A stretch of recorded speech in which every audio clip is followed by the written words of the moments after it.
So, hello, dear nanobackers. Here's Mark. And Max from Woodpecker Games, today for a new update for you. Yes, and we are back with a new episode of Daily Life in Neo Eden because we got like a few follow-up questions from the last video and we are eager to respond to them. We are actually talking quite a bit about it in the last hour, so let's dive right into it. Are you ready, Max? I'm totally ready for that. Okay. Okay, the first question comes from Tony L. How grow people food? Is there some kind of farming inside the city or do people eat synthetic food? So, how is it? Yeah, it is like that. It tastes like synthetic food, but it grows up in the city. They have these kind of plants, this Zelt. Yeah, tents. Like Tents, there's growing yeah. tents in which you can grow the vegetables. Yeah. And but actually the black screen is hindering the sun coming to the city. So you always have just artificial light sources to grow the plants. And this leads to the super boring taste most of the dishes in Neo Eden do have. So spices are like really valuable, and having spicy food is something which is quite a luxury. And of course, it's like that. Also, plants have inside of nanomachine and can be manipulated by them. So when you are closer in the city, on the bubble tower, maybe on Sector Alpha, then you can buy you can buy food that tastes something, have a good taste, but it's very expensive. Most people there, we say ordinary people. The ordinary people, they eat stuff to be alive. Yeah, that's what's happened. So we imagine it mostly like algae, so algae, Yeah. whatever, you know, like this vegetable stuff from the sea, which you can grow quite easily and can produce protein chips and stuff like this. Think of Soylent Green, for example, but without the cannibalism. And so food is a matter of as well of nanofragments, but normally food gets grown without any high tech, so you can grow your food by yourself. It's also not like not prohibited or something, but it's just very cost intensive because you need a lot of energy and modules to fuel the Yes. lights and stuff, and you need water. And if you have this, you can grow your own food, but to get good food, it's really hard in Neo Eden. Keep in mind that the nanofragments is the ground that you need to live to survive to humanity, and it's also your money. So you don't have so much money to spend it in production of food when you're not living close to the tower. So you need really to search for cheap, ordinary ways to get food. So yeah, I think that it is about food. Just one last thing. I don't think that centralized the Babel Corporation has not centralized all food in the city. It's just important to know. Perhaps they have like the biggest farms and produce a lot of it, but in the outer sectors, they also grow their own food. People, okay. And meat actually is, I think, not so easy to get by. So because animals need even more like nanofragments and water and space, and you know what I mean. So it's mostly vegetables which they are growing. So another question about the job system. Do people have jobs besides getting milked for nanofragments? And do they have like, are they doing actually something, or is the only possibility to be illegal and work for the mafia? Yeah, but somebody have to milk the people. So also in the seed center work people. Yeah. You know, there are girls, boys, and whatever from the bubble security. Sorry, they're working there.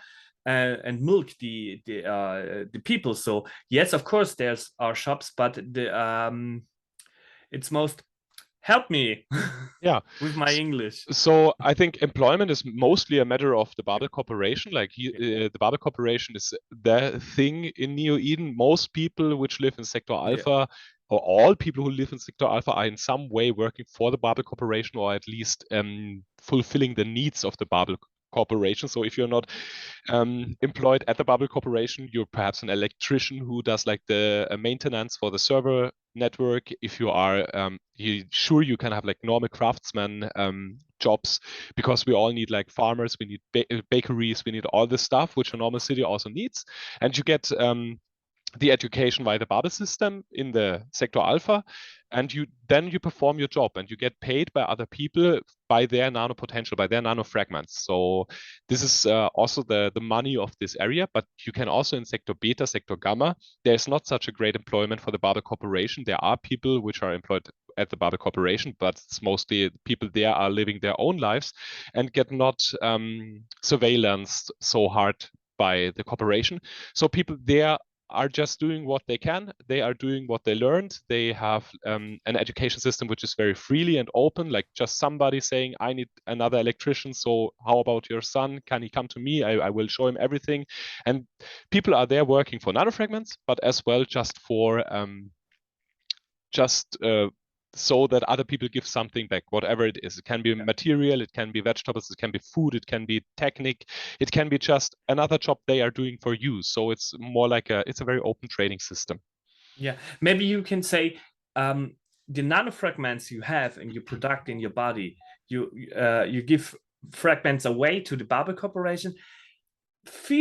Take the feeling like our taxes, something like you buy taxes, but very harsh taxes. Very harsh, but it feels like that, and you keep something for you, but that's not especially that's not enough, that's not so much. So but and then it's normal that you try to get more because you have, and so I think and the even ways outside goes. Yeah, and even outside trading with nanofragments, you can always trade just with materials, so with objects. There's just Tauschwirtschaft. I don't know like the English word for it, but you can just exchange stuff. And there's also just like you help me, I will help you, this kind of thing.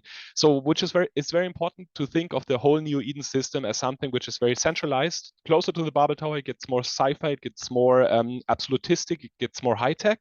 And the further away you get, you come more into the area of there's liberty, there's anarchy, there is not so much surveillance, there is free space, and there can evolve practically any social system as long as Babel does not come and punish them for being there.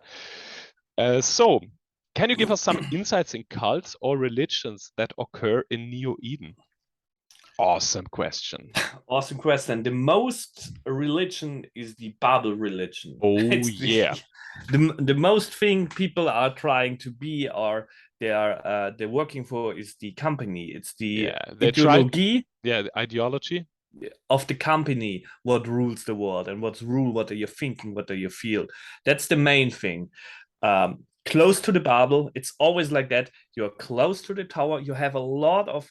It's a little bit funny. As closer you live, that better is your life. But it's more control. You closer you are. It's always the same system. And when you go a little bit outside, you will find something like cults and something.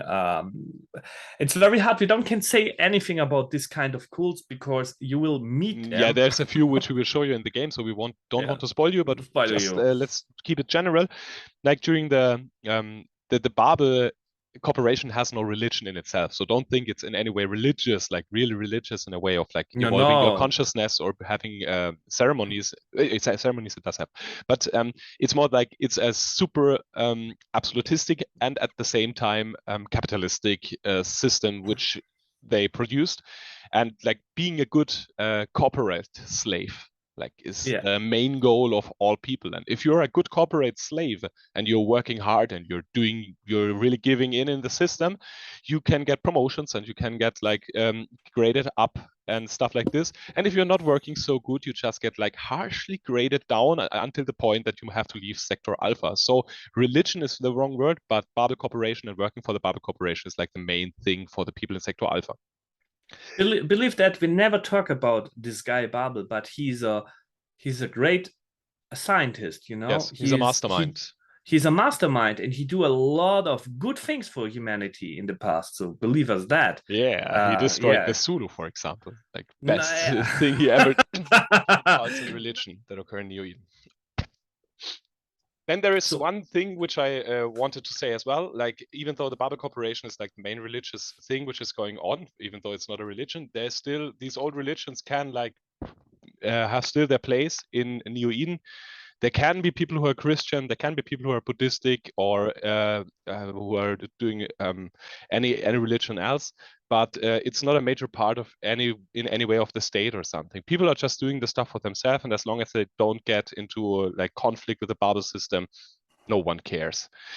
But there's actually big potential for stories around cults and people like really thinking and orientating themselves on the Zulu technology.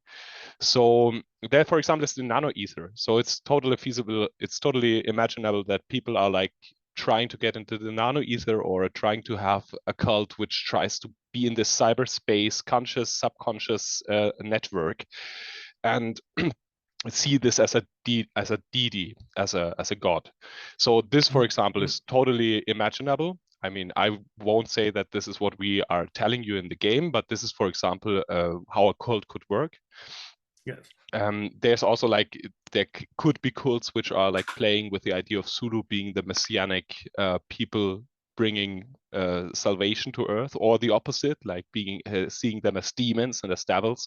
So there's a lot of potential for cults, and we will describe one cult especially in the game for you. So we don't want to spoil you too much, but yeah, you can imagine there's a big playground of imaginary things, so where we can get sources from. So all this nano ether, nano fragments, Zulu thing is very, very has a high quality for religious cults, and you will experience one of them. So let's go on to the next question. What about graveyards? Good question. Good question. I think the people do that when somebody die, they're searching for a place to make a hole, so a hole, and put them there. And yeah, I think it also depends quite a lot on the situation where you live. If you're in Sector Alpha, you live a different life. I mean, I can imagine that people just get like dissolved in sick gas. So you just bring them to the seed center, and they just get like, they vanish, and the rest of the nanofragments gets put into high frequency nanopotentials. So you use just the rest of the bodies. But if you don't have access to this kind of technology, maybe you get some legacy from the fragments. Yeah, totally. Yeah. But when you're living further away from the Babel Tower, I mean, you could as well not bring your dead to the seed centers and just keep them for yourself. You can bury them. You can bring them, make a fire burial, or whatever thing suits the society in which you're living best. So the closer you get to Babel, but I think it's not. Yeah. I want to say, maybe it's the question. It's not something like you have in the Matrix, that dead bodies will be to food or something like that. It's not something like that. When you die, it's over. Exactly, yeah. But dissolving in sick gas is totally an option. Yes. Okay. How is Babel controlling the people? Is he using only the security robots and the BSS? Is there constant observation? Is BSS operating inside the Babel Tower? Is the nano ether being monitored? So there's a lot of questions, and I get why this is a lot of questions, because this is the main dilemma you are building up when you're doing an absolutistic system which acts as the antagonist. You always have to find places in a story for people to not be under the surveillance of the system, because otherwise any adventure and any story wouldn't make sense, because the system would just hinder you doing your thing, your illegal thing. Yeah. So to tell a story about resistance, we need free space. Need space. And this space we grant, Max? Yeah. But I forget it. I would say, but I'm not controlled by Babel, but we don't get to talk about that. There's many ways, I want to say with that. There's many ways Babel control. So first thing, the people. And always like that, as closer you live to Babel, as closer you are the neighbor of Babel, that too easier it is. And I think there's anything happen from mind controlling. We have some kind of, we don't can spoil that with there's so much. You will explore so many things in the game where what's shown how you control that. Yeah. But let's say let's overview. I make a small overview. Like the first thing, when you're living really close to the Babel Tower, you get like brainwashed like very hard from the beginning, because your parents are working for the Babel Corporation, perhaps even their parents were working for the Babel Corporation, and you are born in the system. So for you, the Babel Corporation is the savior of Earth, and you want to bring to your part. So this is brainwashing from the beginning, just a social brainwashing. If you get like really the attitude of like questioning what is happening there, Babel has a lot of possibilities to like influence your job decisions, like to give you a bit like little pushes in the right direction just by normal means of giving you more income or less income, by housing, by whatever, because it controls everything, yeah, by the food you get, by whatever, or just spreading rumors about you, stuff like this. But then we also have like this really crazy surveillance shit, like you can really get into the mind of people and mind control them. You can reprogram the nanofragments in their brain. So if you're really a threat, it could happen that Babel just catches you and reprograms you from the beginning. This is in theory possible with this technology, but you have to be like there must be some cost, because it costs a lot of server power, and server power is what is the most valuable for Babel, because it needs it for its evil plans. Yes. So this is one thing. So you can really directly program people and brainwash them. But then we have the BSS. You already heard about it, the Babel Security Service.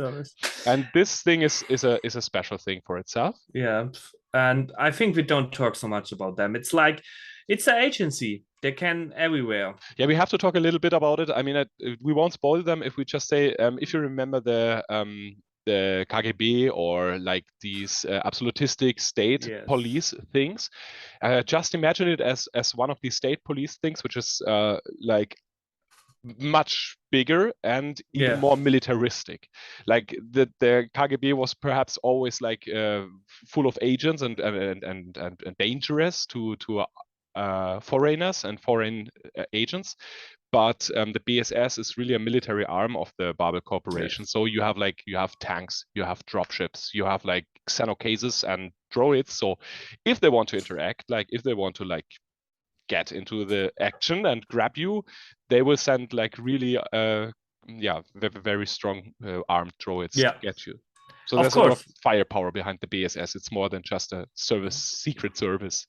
Yeah, but maybe your neighbors just sometimes, you know, there's a lot, maybe there's a lot of people that don't know they are spies for the BSS. Maybe they are hacked by the BSS, and you don't know that they are working as a repeater in the middle of us and respond anything what we do to the BSS. So there's many ways how the BSS can do things, and you will see in the game they do many things. Yeah, they do many things. So so imagine it as a secret police, which also can get the potential to be a militaristic organization. So this is the BSS, and then I want to spoil one thing, because you will can also see it in the prototype. So everybody who doesn't want to get spoiled, just mute me for 10 seconds or 20 seconds.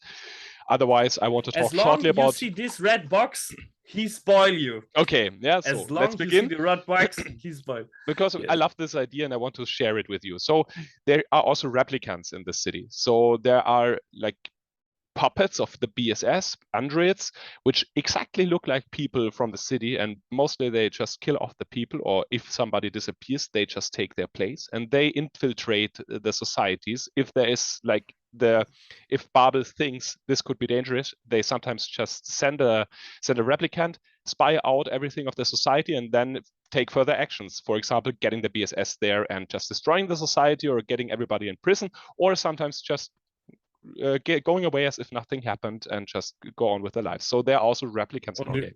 Yeah. Or do they work as a hitman? Call it hitman? Yeah, hitman, yeah. A hitman, like infiltrating, take a look, okay, that's happened, and then anybody that.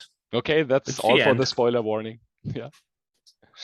Now your life is be okay. Yeah, now you didn't get spoiled if you saw the. You don't want to know anything about the BSS. Yeah. So, and then we have how do people identify themselves? Do they have digital ID cards? How is it possible to hide from Babel? Yeah, totally good point. I mean, it is super important for our story that it's possible to hide, and we just say the server power of the nanolith is not sufficient to monitor each and every inhabitant of the city. It's just not possible. It's too big. The city is not more. Not anymore. Yeah, I mean, or perhaps in any time in the future it will be like powerful enough. But the city, there are roughly living about 1 billion people, so it's really like a really big city. And the areas Babel controls, the sector alpha, there's everybody like monitored very closely, and you get like all the organical and biological things, which, because when you breathe in and breathe out, we already said this, you have these nanofragments inside you, and you always reproduce yourself in the nano ether. So Babel has like kind of has access to all your biological functions and can really see how you work and sees everything. But the further away you are from the tower, the less efficient it gets to monitor you. So he only monitors people who are like a threat. And even this is sometimes not so easy, because you can, with the means of hacking, hide yourselves from the surveillance systems if you know how the nano ether works. So yeah, and there is and it's like that is as long you go in a seed center and spend your potential, you give your identity to Babel, and he know anything about you because he get your nanofragments inside from your body. You give it a backup to him, so he knows where you are. And as long you go into this seed center, you are part of the system, and then you cannot hide. Exactly. It is like that. Yeah, and then there one last thing. I mean, I'm a fan of technical eclecticism. So let's say there are different devices which you can have. Like we have like from a normal key card, really old school 20th century stuff, to like scanning your eyes, to like reproducing your whole biological and psychological system in the nano ether. So you have super high tech functions to scan people, and you have just the old school stuff like a pin code and a key card. So everything is possible for identifying, and for those things, it just depends where in the city you are and in which circumstances you are. Okay. What we didn't talk so much about now in this video, perhaps if you have questions to it, we can do it in the next one, is the nano ether, the cyberspace. So if you're interested in that, we could also spoil you a little bit about this and give you a few insights in the nano ether, the whole system which connects the server power with the nanofragments, like this Betriebssystem, this engine, the engine of the nanolith, like where everything, and this is a psychological space. We can talk about this perhaps in the next update if you're interested. Otherwise, I would say we try to answer all the questions as far as we were able to. And if you have any more, just comment below. We are really glad to talk about. Yes, of course. It's really awesome that so many people ask about how this world works. So we built all of them by the beginning of the deployment, but we never think about that somebody want to know so deep the things. So we built that to get the frame of the game, but now you want to know that's okay. I love it. That's really cool. And we are preparing the video with August Nakamura. I hope we can record it this week. If we won't be able, we will post it next week. But I hope we are able to post it this week. So stay tuned, and thank you very much for your support. I'm Mark. And Max from Woodpecker Games. And we're out, over and out. Bye, Nanobackers. Bye-bye.